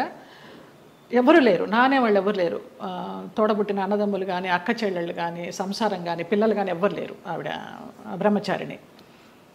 ఆవిడ వచ్చి నాకు ఎవ్వరు లేరు 3 రోజులు ప్రయాణం చేశారు మాతోటి. 11th నాడు బయలుదేరాము ఇక్కడి నుంచి, 12th 13th నాడు ముక్తినాథ్ తీసుకెళ్లారు. అలాగే డోలీలో ఎక్కించి వెళ్ళారు. ఆవిడకి ఏదో హై బ్లడ్ బీపీనో షుగర్ ఏదో ఉంది. అన్నం తినాలనిపించక మాత్రలు వేసేసుకుంటున్నారు. తర్వాత ఆ ముక్తినాథ్లో జాంసంలో మేము స్టే చేసినప్పుడు వెన్ను వణికించే చలి, అక్కడ హీటర్స్ ఉండవు, హీటర్స్ పెడితే ఆక్సిజన్ అందదంట, హై ఆల్టిట్యూడ్ అనమాట. అక్కడ ఆ రోజు నరకం అనుభవించాం అందరం, 80 members గ్రూప్ మేము. Sai Krishna tours and travels అని సాయిరామ్ గారు, ప్రసన్న గారు, వైఫ్ అండ్ హస్బెండ్, ఆది దంపతులు. నిజంగా 2009 నుంచి వాళ్ళు ఈ ట్రావెల్ చేస్తున్నారు. ప్రతి ఒక్క గ్రూప్తో ట్రావెల్ చేస్తారు. ఇంకా నేను లైఫ్ జర్నీ అంతా వాళ్ళతోనే యాత్రలు కంటిన్యూ చేయాలని వాళ్ళతో చెప్పి కూడా వచ్చా కన్ఫర్మేషన్. ఆవిడ ముక్తినాథ్ని దర్శించుకొని, సాయిరామ్ గారు మేము వెళ్ళే రోజు ముందర రోజు నైట్ హోటల్లో డిన్నర్కి గ్యాదర్ అయినప్పుడు చెప్తారు, అమ్మ ఇలా ఉంటుంది అక్కడ సిచ్యువేషను, స్నానాలు చేయకండి, 108 జలధారలు ఉంటాయి, స్నానాలు చేయకండి, -degrees ఉంటాయి, నెత్తి నీళ్లు చల్లుకుంటే చాలు, మనకి ముక్తినాథుడి దర్శనం కావాలి, మీరు ఆయన్ని చూడడం కాదు ముఖ్యం, ఆయన మిమ్మల్ని చూడడం ముఖ్యమని చాలా చక్కగా వివరించి ఆవిడని అడిగారు, అమ్మ మీ పరిస్థితి ఇలా ఉంది, వస్తారా, రాలేకపోతే రూమ్లో ఉండండి, భోజనం ఏర్పాట్లన్నీ చేసి మీకు ఒక మనిషిని పెట్టి నేను వెళ్తాను. లేదు సాయిరామ్, నాకు ఆ ముక్తినాథుడిని చూడాలి, నా ఒకే ఒక కోరిక అన్నారమ్మ. వచ్చారు, ముక్తినాథుడిని చూశారు. మర్నాడు అందరం బయలుదేరి బస్సుల్లో పోక్రా రిటర్న్ రావాలి. కార్లోనే స్పాట్ డెడ్ అమ్మ ఆవిడ. ముక్తినాథుడు అన్నందుకు ముక్తి, మోక్షం. ఎంత అదృష్టవంతరాలు, ఎవ్వరు లేరని 80 మందితో ప్రయాణం చేసి 3 రోజులు ముక్తినాథుని చూసి 4వ రోజు పోయింది. అసలు అద్భుతమైన సంఘటన అయితే నాకు, నేను మర్చిపోలేను ఈ యాత్రలో. ఆవిడ చనిపోయినప్పుడు ఎంత ప్రేతకళగా ఉందో, చితి మీద పెడితే అక్కడే ఎవరో కజిన్ నెంబర్ దొరికింది, ఫోన్లో అడిగితే మేము రాలేమండి, అంత దూరం మీరు చేసేయండి అని ఈయనకు అథారిటీ ఇచ్చేశారు సాయిరామ్ గారికి. అక్కడ ఆర్మీ సహాయంతో ఆయన మన హిందూ సాంప్రదాయంలో ఆమెకి దహన సంస్కారాలు చేస్తే, చితి మీద పెట్టినప్పుడు ఆవిడకి ఫోటో తీస్తే ఎంత చిద్విలాసంగా ఉందో తెలుసా అమ్మ ఆవిడ ముఖం. చనిపోయినప్పుడు ఈ 4 బయటకు వచ్చేసి కళ్ళు తేలేసి ఉన్న మనిషి హాయిగా అలా ఉంది. అసలు అది జన్మలో మర్చిపోలేను. అంతకుముందు రోజు అడిగారు, ఎవరికి ముక్తి కావాలంటే 2 చేతులు ఎత్తా నేను, ఏం మీకు లగేజ్ లేదా అని అడిగారు. నాకు ఏ లగేజ్ లేదన్నాను. అంటే వెనకాల బంధాలు లేవా అనేసి. మీరు అనుకుంటే కాదు దేవుడు అనుకోవాలి, ఆయన ఎవరికి ఇవ్వాలో వాడికే ఇస్తారు అనేసి. అలాగా ఆవిడ అదొక అద్భుతమైన సంఘటన. ఆనందించాం, ఆవిడ పోయినందుకు బాధపడలేదు. ఎంత అదృష్టవంతరాలు, ఎంత చక్కని అనాయాసన మరణం అంటారు కదా, అలా. కార్లన్నీ ఆగినా ఏంటనంటే పోయారు. అంటే భగవద్ దర్శనం అయిందా అని చాలా మందిని అడుగుతాం, ఇంతకంటే నిదర్శనాలు ఏముంటాయి? మోక్షం, ముక్తినాథుడు. మా వాళ్ళందరూ, మా మామ కొడుకులందరూ ఆ -degreesలో 108 జలధారాల్లో స్నానం చేశారు. ఒక్కొక్క జలధార నుంచి ఇంకొక జలధార వెళ్తుంటే వాళ్ళకి బ్రెయిన్ పనిచేయడల్లా ఫ్రీజ్ అయిపోతుంది, అలా చేశారు. నేను ఆ 108లో చల్లుకోవడానికి అరగంట పట్టింది, ఈ చెయ్యి పనిచేయాల 1 గంట, బ్లడ్ క్లాట్ అయిపోయి. అంత చలి, -degrees. అది అంత కష్టతరమైన ప్రయాణం. ఎంత చక్కగా వెళ్ళొచ్చాము వారి ఆధ్వర్యంలో. ఈ సందర్భంగా ఆ దంపతులకు పాదాభివందనాలు. ఆ ప్లేసెస్లో నిజంగానే ఒక మహిమ ఉంటుంది కదా జయలలిత గారు. ఎందుకంటే మీరు ఇంత జీవితం చూసి భగవత్ స్పర్శ ఎక్కడ ఎందుగలడు అందులేడని సందేహం వలదు అని అంటారు కదా, అలాగా భగవంతుడు అన్ని చోట్ల ఉన్నాడు సర్వాంతర్యామి అంటూ కూడా మనం కొన్ని ప్లేసెస్కి ప్రత్యేకంగా వెళ్ళడానికి కారణం ఏంటంటే వాళ్ళు నడయాడిన ప్లేసులు అవి అని చెప్తారు. ఇప్పుడు నైమిసారణ్యం ఎంతమంది మునులు మహానుభావులు తపస్సు చేశారు. అక్కడికి వెళ్ళంగానే మనకు ఆ వైబ్స్, కొన్ని గుళ్ళకి వెళ్తే మామూలుగా దండం పెట్టుకుని వచ్చేస్తాం, కానీ అదే మనం తిరుమల వెళ్ళినప్పుడు ఆ వెంకటేశ్వర స్వామి చూస్తుంటే మనకు తెలియకుండానే ఆనంద బాష్పాలు కారిపోతాయి. ముక్తినాథుడి దగ్గర కూడా అలాగే కారిపోయినాయి నాకు.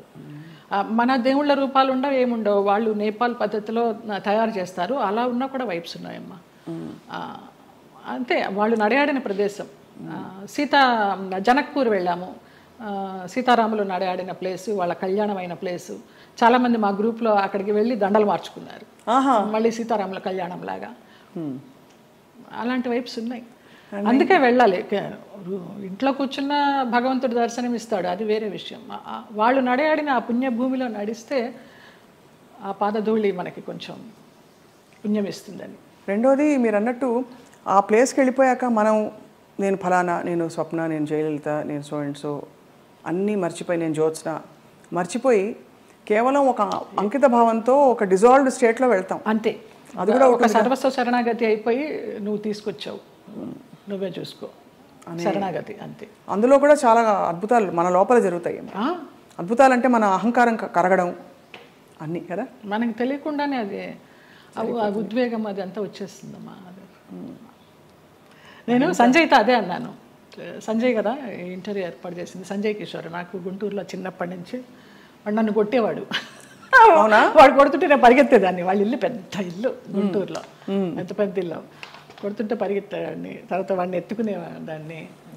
వాడు ఈ రోజున ఇంత గొప్పవాడైనాడంటే చాలా సంతోషము. చాలా పద్ధతైన మనిషి. ఎంత పద్ధతైన మనిషి. వాళ్ళ ఇంట్లో వాళ్ళ అమ్మగారు నాకు పెద్దక్కలాగా, పాపాయి అంటే ఆవిడ. నా అభివృద్ధికి ఆవిడ సంతోషిస్తుంది. నా సొంత వాళ్ళు కూడా సంతోషిస్తారా సంతోషించరు, కానీ ఆవిడ అంత సంతోషిస్తుంది, అంత బ్లెస్ చేస్తుంది ఆవిడ. నువ్వు బాగుండాలి, నువ్వు బాగుంటే మేము బాగుంటాం అనేసి. లేదు, మీరు ఎప్పుడు మీరు బాగుంటారు, మీ చుట్టూ ఉండేవాళ్ళు అంటే మీకు భగవద్ రక్షణ ఉందని క్లియర్గా ప్రూవ్ అయిందమ్మా. నాకు చాలా ఈ యాత్ర తర్వాత నాకు భగవదానుగ్రహం మెండుగా ఉందని చాలా నమ్మకం వచ్చింది నిజంగా. ఇంకా అసలు ఏమూలో ఉన్న భయం కాస్త పటాపంచలైపోయింది, ఏం లేదు. మీ జీవితంలో కీలక పాత్ర పోషించిన వ్యక్తులు గుమ్మడి గారు ఒకరు. ఇది గతంలో లోగడ మీడియా వాళ్ళు చాలా సందర్భాల్లో అడిగారు, రకరకాలుగా లింకప్లు రాశారు మీకు వారికి. అసలు అంత లింకప్ చేయాల్సిన అవసరం ఎందుకు వచ్చింది అంటే, మీరు కేవలం వెళ్ళి ఇప్పుడు ఒక మనిషి ఇంకో మనిషి సేవ చేయొచ్చు, చూసుకోవచ్చును, స్త్రీ పురుషులు కావడంతో అలా రాశారు. ఏ స్త్రీ పురుషులు అయినా వయసు భేదం లేదమ్మా. నా తండ్రి వయసు ఆయనకి. మేము సినిమాలన్నీ మానేసుకొని పొద్దునైతే ఆయన ఫోన్ చేసి, నా గొంతు పొద్దున్నే కొంచెం మగవాడి వాయిస్ లాగా ఉంటుంది, పొద్దున్న లేవగానే ఫోన్ చేస్తే బాచి అనేవారు. బాచి అనుకోండి, బాచి లిఫ్ట్ చేశాడు. బాచి కాదండి నేనే జయమ్మ అంటే, జయమ్మ నీ గొంతు ఏంటి అలా ఉంది, మంచు మార్గే గొంతులాగా ఉంది. ఇంకొక ఎవరినో పోల్చేవారు అనమాట. ఏం చేస్తున్నావు ఇవాళ, ఏం తీసుకొస్తున్నావు వంట. అలాగా ఆయన్ని మేము అభిమానించి మహామహులు, వాళ్ళ సేవ చేసుకోవడానికి పూర్వజన్మ సుకృతం ఉండాలి నిజంగా. తల్లిదండ్రి లేరు, వాళ్ళ ప్లేసుల్లో వాళ్ళని ఊహించుకొని, ఆ లెజెండ్స్ వాళ్ళు చేసిన క్యారెక్టర్స్ ఊహించుకొని, మనకి ఇంత గొప్ప అవకాశం వచ్చిందే, వారితో కూర్చుని భోంచేసేయడం కానీ, వారితో కూర్చుని పేకాడడం కానీ, వారితో కూర్చుని వైన్ తీసుకోవడం కానీ. నా కోసం సులాని ఒక వైన్ బాటిల్ తెప్పించేవారు రోజు 8 వందలు పెట్టి, ఇది నీకే, ఇది జయమ్మకే, వేరే ఎవరు ముట్టుకోవద్దనేసి. అంత అభిమానంగా కొన్ని సంవత్సరాలు, ఒక 4-5 సంవత్సరాలు జర్నీ చేశాము. ఇప్పుడు అటు నుంచి వెళితే నాకు ఆ ఇల్లు చూస్తే మాత్రం ఏడుపు వస్తుంది. అవును, మీరు చెప్పారు. అంత మంచి. ఆయన కుటుంబ సభ్యులు ఎవరు లేరా ఆ టైం? ఉన్నారు, ఎందుకు లేరు. ఆయన కూతుళ్ళు, బిడ్డలు, కొడుకులు. ఒక కొడుకు US లో ఉండేవాడు, ఒక కొడుకు చెన్నైలో. వాళ్ళు ఎవరు సరిగ్గా చూసేవారు కదా. మీ ఫోన్ నుంచి నేను ISD చేసి ఇచ్చేదాన్ని ఆయనకి మాట్లాడడానికి. కొడుకు పుట్టినరోజు అంటే విష్ చేయడానికి కానీ, లేకపోతే ఆయనకి ఏదైనా బాగాలేకపోతే చెప్పడానికి కానీ. ఎప్పుడైనా వాళ్ళందరూ మిమ్మల్ని, ఆడపిల్లలు వచ్చేవారు. ఇక్కడ సాంబమ్మ అని ఒక ఆవిడ ఉండేది, ఆవిడ వచ్చి చూసిపోతూ ఉండేది. శారద బెంగళూరులో ఉండేది, ఇప్పుడు ఇక్కడే షిఫ్ట్ అయిపోయింది. విజయమ్మ చెన్నైలో ఉంటుంది, ఇంకొక చిన్నమ్మ అమెరికాలో ఉంటుంది, ఒక ఆవిడ క్యాన్సర్తో పోయింది. ఫోన్లు చేస్తూ ఉంటారు, కానీ లాస్ట్లో ఆయనకి ఒంట్లో బాగాలేనప్పుడు ఆయన పక్కన అంబులెన్స్లో కూర్చుని హాస్పిటల్లో జాయిన్ చేసింది నేనే. ఇంకా ఆయనకి వెంటిలేషన్ తీస్తారనగా జయ ఇట్రా అనేసి నన్ను ఇట్లా గుండెల మీద పడుకోబెట్టుకున్నారు, పోయినారు. ఫస్ట్ పోయిందని తెలిసింది కూడా మీకే. పోయినప్పుడు ఇంకా నేను బయటకు వచ్చేసాను. ఇంకా ఆ తెల్లవారుజాము నుంచి వాళ్ళ పిల్లలు రావడం, అది అక్కినేని నాగేశ్వరరావు గారు అన్నారు, ఆయన పోయిన తర్వాత అక్కడ నుంచుని ఉంటే పిల్లలందరినీ పలకరిస్తూ నా భుజం తట్టి నీకు చాలా లోటు గుమ్మడి గారు పోవడం అన్నారు. నమస్కారం. మహానుభావులు వాళ్ళంతా. No comments. అంతకంటే అంటే ప్రపంచం అలా ఉందండి ఇప్పుడు. అలా ఉంది. ఒక మనిషికి మధ్య ఏదో ఒక ఎంత విచిత్రమైన అనుబంధం అండి. మీరు నిజంగా ఎవరికైనా వండి పెట్టాలంటే ఇంకో కొంచెం తక్కువ వయసు వాళ్ళు దొరకరా చెప్పండి. అది ఏదో ఒక ఆత్మీయత కలిగి కదా మీరు. అంతే. ఆ టైం ఆ పీరియడ్ ఆయనతో మేము గడపాలి అంతే. ఆయన క్లబ్కి వెళ్ళడం కూడా మానేశారు మేము పరిచయం అయిన తర్వాత. ఇంకెందుకు నా క్లబ్ హాయిగా ఇక్కడే కూర్చుందామనేవారు. అక్కడ బాగా ఆయనతోటి చాలా ఆ టైము మళ్ళీ తిరిగి రాదు. కానీ అందరినీ పోగొట్టుకున్నారనే బాధ అండి. నేను అందరూ వెళ్ళిపోయారు కదా. శరత్ బాబు గారు వెళ్ళిపోయారు, గుమ్మడి గారు. ఆ బంధం ఎలాంటి బంధం అని అడిగి కాదు, తండ్రి కూతుర్ల బంధం అవ్వచ్చు, గురు శిష్యుల బంధం అవ్వచ్చు. మీ ఆత్మకి బాగా అంటే ఒక విధమైన సొలేస్ ఇచ్చే వ్యక్తులందరూ దూరం అయ్యారు కదండి. వాళ్ళు దూరం అవుతుంటే భగవంతుడి దగ్గర అవుతున్నాడు. వాళ్ళు దూరం కాకుండా ఉంటే భగవంతుని పెద్ద పట్టించుకునేదాన్ని కాదేమో. వీళ్ళందరూ ఉన్నారు కదా నాకు అనేసి. ఏం జరిగినా మన మంచికి. ఇప్పుడు ఎలా మీ దైనందిన జీవితం ఎలా ఉంటుంది? సీరియల్స్ మానేశాను. సినిమాలా రావు పెద్దగా నాకు తెలిసి. ఎందుకు మానేశారు సీరియల్స్? వద్దనుకున్నాను. ప్రేమెంత మధురంలో ఒక బ్యాడ్ ఇన్సిడెంట్, గాయమైంది హృదయానికి. ఏమైంది? ఎవరో పేరు ఊరు లేని ఆర్టిస్టు ఒక అమ్మాయి ఎంటర్ అయింది ఒక 6 months బ్యాక్. నేను మానేసే ముందర 3 సంవత్సరాలు అంత చక్కగా బాండింగ్ తోటి నిజంగా తల్లి కొడుకుల్లాగానే నేను శ్రీరామ్ కానీ అందులో చేసిన వాళ్ళందరూ కానీ అలాగే క్యారెక్టర్ పరంగా మేము యాక్ట్ చేయలేదు, అసలు జీవించాం. మేము గ్లిజరిన్ కూడా వేసుకునే వాళ్ళం కాదు ఏడుపు సీన్లు ఉంటే. ఆ అమ్మాయి వచ్చి కొంచెం యారగెన్స్ అంతా చూపించడము, మర్యాద లేకపోవడం సీనియర్స్కి. ఒక సీన్లో అయితే అయిందని అలాగే అడ్జస్ట్ అయిపోయి చేస్తున్నాను. మానేద్దామా అనుకుంటూ పోనీలే మంచి సీరియల్, మంచి పేరు వచ్చింది, శ్రీరామ్ మంచి వాడు, అతన్ని చూసి చేయాలని అనుకున్నాను. ఒక టైంలో ఇంకా పీక్స్కి వెళ్ళిపోయింది ఆ అమ్మాయి బిహేవియర్. శ్రావణ శుక్రవారం నాడు పూజకి గాజులు లేకుండా కూర్చుంది మొండి చేతులతోటి. నేను ఒక పెద్ద సఫిస్టికేటెడ్ మదరు, అంత సాంప్రదాయాన్ని పాటించే మదరు, అత్తగారి పక్కనే కూర్చుని పూజ చేస్తూ ఉంటుంది. అప్పుడు నేను క్యారెక్టర్ పరంగా ఆలోచించి అత్తగారి స్థానంలో నేను ఇక్కడ ఉన్నాను కదమ్మా, నేను లేకపోతే నీ ఇష్టం వచ్చినట్టు చేసుకోవచ్చు, శ్రావణ శుక్రవారం పూజ ముత్తైదో గాజులు వేసుకుని చేయాలన్నానమ్మా. అటు నా చెయ్యి నా ఇష్టం నువ్వే చెప్పడానికి అంది, వేసుకునంది. అంతలాగా ఎందుకు ఏమో తెలియదు. అది ఆరగెన్సీ అంతే. ఆ పిల్లకి సీనియారిటీ విలువ తెలియదు, క్యారెక్టర్ విలువ తెలియదు. ఎవరండి యాక్టర్? ఆఫ్ కోర్స్ చూసే, నేను సీరియల్స్ చూడండి కాబట్టి ఇలా అడుగుతున్నాను. అమ్మాయి పేరు కూడా మర్చిపోయినాను, అసలు మైండ్లోనే లేదు అది. చేస్తూ తర్వాత అమ్మాయి September 3 జరిగింది ఇది లాస్ట్ ఇయర్. అక్కడి నుంచి శ్రీరామ్ బయటే ఉన్నాడు. నాన్న ఇలాగ జరిగింది, నాకు చేయబుద్ధి కావడలేదన్నాను. నీ ఇష్టం అమ్మ, నీకు ఇష్టం లేకపోతే మానేయ్ అన్నాడు. కారు ఇచ్చాడు, ఎక్కాను, వచ్చేసాను అంతే. అక్కడ బహుశా మీ ప్రయాణం అయిపోయిందేమో అంతే. అలా ఇలా ఈ సంఘటన ద్వారా అలా కొంచెము అయిష్టంగానే చేస్తున్నాము, ఇష్టం లేకుండా. ఆ క్యారెక్టర్కి కూడా ఇంపార్టెన్స్ తగ్గడము, ఆ ఫీల్ కూడా రావడల్లా చేస్తుంటే.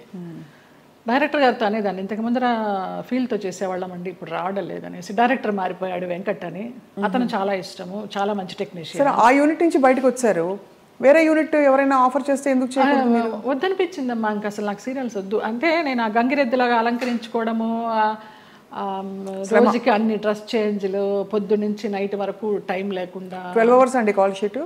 పంపించరమ్మా.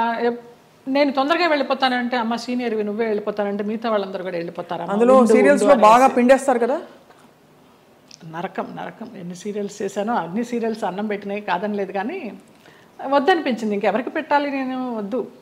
మంచి సినిమాలు ఏమన్నా వస్తే చిన్న చితక సినిమాలు చేసుకుందాము, లేదా కృష్ణారామాని యాత్రలు చేద్దాము, ఉన్నది పెట్టుకొని ఉన్నంత వరకు, తర్వాత భగవంతుడు చూసుకుంటాడు అంతే. అక్క వీళ్ళందరూ టచ్లో ఉంటారా? ఎప్పుడు టచ్లో ఉంటారు. అబ్దికానికి, నాన్న అబ్దికానికి చెన్నై వెళుతూ ఉంటాము. 2 అన్నయ్యలు అక్కడే ఉన్నారు. అందరం కలివిడిగానే ఉంటాం. 3 అప్పచెల్లెళ్ళు, 2 అన్నదమ్ములు. సరే, మీకు మీ ప్రయాణం ఇలా రాసుందని మీరు సరిపెట్టుకున్నారు, అది మీ గొప్పతనం అంతే. నా గొప్పతనం కాదు, నాకు దేవుడిచ్చిన వరం అది. నా గొప్పతనం ఏం లేదు. మరి ఇప్పుడు మీకు జీవితం గడవడానికి, యాత్రలు చేయడానికి, మనం శేష జీవితం గడపడానికి కంఫర్టబుల్గా ఫైనాన్షియల్గా? శేష జీవితం వరకు ఉందని నేను చెప్పలేను, ఇప్పటికీ ఉంది. ఈ ప్రేమెంత మధురం చేసిన దాని తాలూకా అది కొంచెం ఉంది. అది కూడా వెనక ముందు చూడకుండా ఖర్చు పెట్టుకుంటున్నాను యాత్రలకి. దానికి శేష జీవితానికి ఎలా ఉంటుందో నాకు తెలియదు, ఆయన నిర్ణయిస్తాడు. ఆ నమ్మకం అయితే ఉంది. మీ దగ్గర అయితే మాస్టర్ కీ ఉంది అంతే కదా? ఇంకా ఇవన్నీ మాస్టర్ కి లాకర్ కి ఏం లేదు, కానీ మాస్టర్ కీ అంటే భగవంతుడే కదా. భగవంతుడే మాస్టర్ కీ కదండి మనందరికీ. ఆయన నడిపిస్తాడని నమ్మకం. అది ఆ నమ్మకమే. రేపేంటి అని అడుగుతారు, అది ఎప్పుడు ఆలోచించాలి రేపేంటి అనేది. అసలు పుట్టిన దగ్గర నుంచి అవగాహన లేదు, మధ్యలో సంపాదించడం మొదలుపెట్టిన దగ్గర నుంచి కూడా రేపు ఏంటి అనేది క్వశ్చన్ రాలేదమ్మా నాకు అసలు. 700 సినిమాలు అంటే బాధ ఎందుకు వేస్తుందంటేనండి, ఈ పబ్లిక్ ప్రొఫెషన్లో ఉన్న వాళ్ళందరికీ చాలా కష్టమైన జీవితం. మీకు ఎప్పుడు నిద్రలేవాలి అనే చాయిస్ ఉండదు. వాళ్ళు చెప్పిన టైంకి మీరు హాజరవ్వాలి. వాళ్ళు మీకు నచ్చినా నచ్చకపోయినా, చలున్నా ఎండున్నా వాళ్ళు వేసుకోమన్న బట్టలు వేసుకోవాలి. అలా 700 జీవితాలు మీ మొత్తం ధారపోసి వెచ్చించి మహా నటులే చరిత్రలో అలా ఉండిపోయి మెల్లిగా ఫేడ్ అవుట్ అయిపోతారు విత్ టైం. ఈ నట జీవితం మీకు నేర్పిన విషయం ఏంటండి? ఫేమ్ ఉంటేనే ఏదైనా జనాల్లో ఏదైనా, లేకపోతే ఉందా లేదా అనేది కూడా వాళ్ళకి తెలియదు. ఇక్కడ పెద్ద పెద్ద నటులు కూడా చాలా కష్టాలు పడ్డారు. మీకు ఉన్న సంపద మీరు అన్నట్టుగా ఆధ్యాత్మికంగా మీరు మలుచుకొని ఒక గౌరవంతో ఆత్మాభిమానంతో కొనసాగిస్తారు జయలలిత గారు. చాలా మనసుకి ముచ్చటగా ఎంత ఇన్స్పైరింగ్గా ఉందో చెప్పలేని మాటలు. మీకు చిన్న కోరిక ఉంది మాకు. చెప్పండి. మీరు ఒక చిన్న డాన్స్ చేస్తా. నేను మామూలుగా సెమీ క్లాసికల్ ఏమైనా మూవీ సాంగ్ స్వప్నకు కూడా తేలిగ్గా ఉంటుంది. నువ్వు క్లాసికల్ సింగర్ కాదని లేదు, ఏమైనా పాడతారు అనుకొని మనసే అందాల బృందావనం అనుకున్నాను. మా సంజయ్ తిట్టాడు, ఎంత పెద్ద క్లాసికల్ డాన్సర్ నువ్వు వేడి సినిమా సాంగ్ చేస్తావా అనేసి. అందుకని ఏ సాంగ్ చేయాలి? భామనే సత్యభామనే ఏమైనా ఒక 4-5 లైన్లు అనగలరా? ఆ 2 లైన్లే మళ్ళీ మళ్ళీ తిప్పి అనమంటే అంట. కొంచెం నేను కూడా కలుపుతాలే. మీరు కలపండి. నిలబడే మీరు కూచిపూడి భరతనాట్యమా? 2 అమ్మ. కూచిపూడి చింత రాధాకృష్ణమూర్తి గారు, భరతనాట్యం జోసులు సీతారామ శాస్త్రి గారు విజయవాడ నుంచి వచ్చేవారు. కాకుండా తంజావూరు నుంచి గిరిజా నటరాజ్ అని ఒక వైఫ్ అండ్ హస్బెండ్ వచ్చి చెప్పేవారు భరతనాట్యం. ఆంధ్రనాట్యం నటరాజ్ రామకృష్ణ గారు. మళ్ళీ మధ్యలో వెకేషన్స్కి చెన్నై వెళ్ళి చినసత్యం గారి దగ్గర. ఎప్పుడు అనిపించలేదు ఒక డాన్స్ స్కూల్ స్టార్ట్ చేద్దామని? లేదు, వేంప వేషాలు వేసేసరికి, అంటే డిగ్రీ అవుతూ ఇంకా డాన్స్ కంటిన్యూ చేద్దాం అనుకునే టైంలో నాన్న ఫీల్డ్కి తీసుకొచ్చేసారు. ఇంకా ఈ వేంప వేషాలు వేసినప్పుడు నన్ను అలాగే చూస్తారేమో, పేరెంట్స్ పిల్లల్ని పంపించడానికి భయపడతారేమో, ఇప్పుడు సినిమా సాంగ్స్ నేర్పుతుందా లేకపోతే క్లాసికల్ సాంగ్స్ నేర్పుతుందా అని ఏదన్నా అని నాకు నేనే డౌట్ పెట్టుకొని దాన్ని సమారంభించేసాను. దిత్త కిడగ తిరుగుతాం, దిత్త కిడగ తిరుగుతాం, తా కిడగ తిరుగుతాం, కిడగ తిరుగుతాం, దిత్త కిడగ తిరుగుతాం, దిత్త కిడగ తిరుగుతాం, తా కిడగ తిరుగుతాం, కిడగ తిరుగుతాం, దిత్త కిడగ తిరుగుతాం, దిత్త కిడగ తిరుగుతాం, తా కిడగ తిరుగుతాం, కిడగ తిరుగుతాం, కిడగ తిరుగుతాం. భామనే సత్యభామనే, సత్యభామనే, సత్యభామనే, సత్యారి ముద్దుల వయ్యారి ముద్దుల సత్యభామనే, సత్యభామనే, వయ్యారి ముద్దుల వయ్యారి ముద్దుల సత్యభామనే, సత్యభామనే. అద్భుతం. ఎక్కడ ఎంత ఎంత గ్రేస్ఫుల్గా ఉంది అసలు. సంజయ్ గారు, ఇప్పుడు శోభన్ గారు అందరూ చేస్తున్నారు కదండి డాన్స్ పర్ఫార్మెన్సెస్, బ్యాలేస్. అంటే మీకు అఫ్కోర్స్ మీరు ఒక ఆధ్యాత్మిక లోకంలోకి వెళ్ళిపోయారు. ప్రాపంచికంగా లౌకికంగా మీకు కోరికలు లేవు, కానీ అలా చేస్తే ఎంత బాగుండు అని అనిపించే అంత అందంగా ఉంది మీ డాన్స్. శోభనాయుడు గారితో బ్యాలెన్స్ చేశానమ్మా. వెంకటేశ్వర కళ్యాణం, కృష్ణ పారిజాతం, ఆవిడన్నీ మేల్ క్యారెక్టర్స్ ఇచ్చేవారు. నేను అదంతా తీసేసిన తర్వాత జయలలిత నువ్వా వెంకటేశ్వర స్వామి వేసింది, కృష్ణుడికి వేసింది అనేసరికి నిరాశ వచ్చేసింది. అది అర్థమైంది. కానీ అన్ని అన్ని ఆ పార్శ్వాలని మీరు చూశారు జీవితంలో. కంప్లీట్ లైఫ్ కష్టం చూసి ఉగాది పచ్చడిలాగా అన్నీ చూడకపోతే మనకి ఏం చూసాను జీవితం అని అనిపిస్తుంది కదా. అలా మీరు కష్టాలు చూశారు, అన్నీ చూసేసాం. సంతోషం చూసారా ఏదైనా టైంలో? సంతోషం అంటే ఈ యాత్రేనమ్మా. ఈ యాత్రలే అతి దుఃఖకరమైన సంఘటన, బాధాకరమైన సంఘటన, అతి సంతోషకరమైన సంఘటన అంటారు, కానీ అవి 2 లేవు నాకు. వయా మీడియాగానే వెళ్తూ వచ్చింది. ఈ ముక్తినాథ యాత్ర మాత్రం నాకు చాలా పీక్స్ అనమాట ఇంకా. సో ఫైనలీ మీకు మిగిలిన కోరిక అంటే మిగిలిన కోరికను ఎందుకంటున్నారంటే మన జీవితానికి ఒక సంపూర్ణత్వం రావాలంటే ఏం కోరుకుంటున్నారు? ఇంకా మానస్ సరోవర్ వెళ్ళాలమ్మా. మానస్ సరోవర్ కానీ మా సాయిరామ్ గారు అది వేయనమ్మా చాలా కష్టం అంటున్నారు. ఎవరు తీసుకెళ్తారో తెలీదు. వెళ్ళాల్సి ఉంటే డెఫినెట్గా ఖచ్చితంగా అదే జరిగిపోతుంది. చాలా కోరిక. వెళ్తే తిరిగి వస్తామా లేదా అనేది తర్వాత విషయం. అక్కడ దాకా వెళ్ళాలి, ఆ భూమి మీద అడుగు పెట్టాలని మాత్రం కోరిక. అదొకటే తీరని కోరిక. చాలా అద్భుతంగా ఉంది మీతో మాట్లాడడం. చాలా విషయాలు నేర్చుకున్నది ఏంటి అంటే సెల్ఫ్ యాక్సెప్టెన్స్ కంటే గొప్ప వరం లేదండి. ఓకే, అది మీకు వచ్చేసింది కాబట్టి మీరు ధన్యులు. ఒకలాగా ఈ కృష్ణుడి విగ్రహం నాకు నా ఫ్రెండ్ శ్రీనివాస్ అని ఆయన మ్యాంగ్లూర్ నుంచి తీసుకొచ్చి ఇప్పించారు. చాలా చాలా కళకళలాడుతుంది ఇలాగా. చాలా బరువు కూడా అది. అవునా? అక్కడ రమణాశ్రమంతో మీ అనుబంధం? అరుణాచలం వెళ్తూ ఉంటాము. ఒక శివరాత్రికి గిరి ప్రదక్షిణ చేశాను. ఆయన బుక్స్ చదువుతూ ఉంటాను. అట్లా కూర్చుని ఆయనతో మాట్లాడుకుంటూ ఉంటాను. ఆ ఫోటోగ్రాఫ్ వెనకాల ఇది నా పుట్టినరోజుకి మా డైరెక్టర్స్ అనిల్, రాము అని ఉన్నారు. రాము ఏమో అది ఇచ్చాడు లాస్ట్ ఇయర్ పుట్టినరోజుకి. అనిల్ ఇది ఇచ్చాడు. రుద్రంకోట అని ఒక మూవీ చేశాం కదా, ఆ పిల్లలు. రుద్రమకోట మొన్న లేటెస్ట్ మీది. అవును, అవును, చాలా పెద్ద ఒక పవర్ఫుల్ క్యారెక్టర్ కానీ సినిమా పవర్ఫుల్గా వెళ్ళలేదు, ఆడలేదు. ఓటీటీకి కూడా ఇంకా లేట్ అవుతూ ఉంది.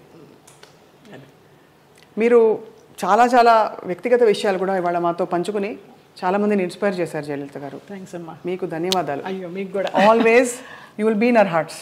God bless you. Thank you అండి. నమస్కారం.